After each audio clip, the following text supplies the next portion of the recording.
안녕하세요, 콧박입니다. 오늘은 이것도를 해보도록 하겠습니다. 오늘의 이것도는 마약입니다.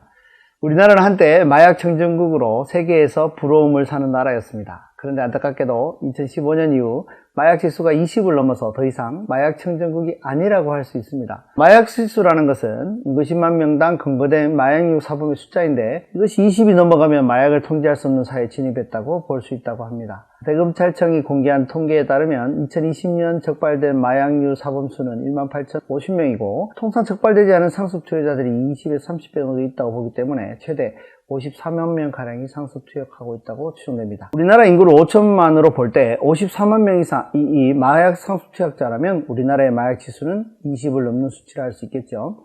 그렇다면 우리나라의 특허법은 마약 또는 마약의 제조 방법에 관한 발명에 특허권을 줄 수 있을까요? 대한민국 특허법 제32조에는 특허를 받을 수 없는 발명이라는 규정이 있는데, 공공의 질서 또는 선량한 풍속에 어긋나거나 공중의 위생을 해칠 우려가 있는 발명에 대해서는 제29조 제1항에도 불구하고 특허를 받을 수 없다라고 규정하고 있습니다.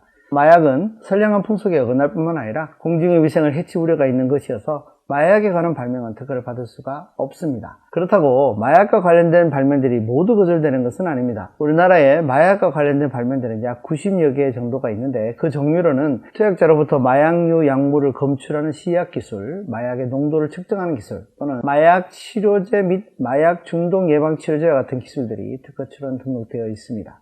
또한 마약은 사람이 투약했을 때 항상 나쁜 영향만 주는 것이 아니고 여러 가지 약재로도 사용되는 것이어서 향정신성 의약품을 체계적으로 관리하는 방법 등이 그런 등록되어 있습니다. 마약 사범을 검거하거나 마약 투약 범죄 사실을 입증하기 위해서 마약류 약물을 검출하는 기술은 대한민국이 특허권자로 특허 등록되어 있습니다. 이러한 특허는 마약을 다룰 수 있는 기관인 정부가 실시할 수밖에 없으므로 이러한 발명을 실시할 수 있는 특허권자는 대한민국, 특히 경찰청에서 주관할 수밖에 없습니다. 등록특허 제1374193호는 면역반응 측정법을 이용한 모발 중 마약 성분 신속분석법이라는 명칭으로 출원되어 등록되었습니다.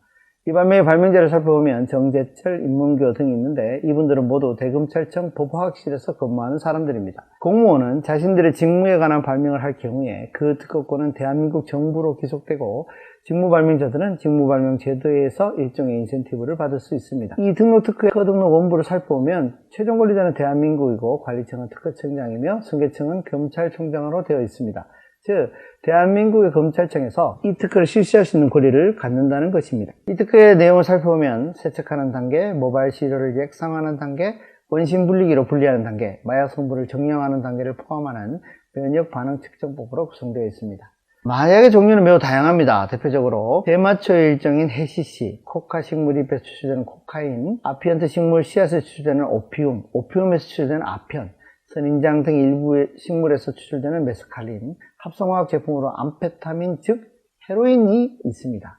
일부 마약이 합법인 미국의 미국 특허청에는 2023년 2월 7일자에 특허 등록제 115723399가 있는데, 암페타민 물질이 특허 등록되어 있고, 2022년 4월 17일자에는 특허 공개제 2022년 0080042호에 디아세틸 모르핀 즉 헤로인 물질의 제조 방법, 그 물질이 공개되어 있습니다. 윤석열 대통령 정부는 한동훈 법무부 장관을 통해서 2022년 10월에 마약과의 전쟁을 선포하고, 윤석열 대통령이 직접 2022년 10월 21일 경찰의 날 기념식에서 마약과의 전쟁에 승리해달라고 경찰들에게 당부하였습니다.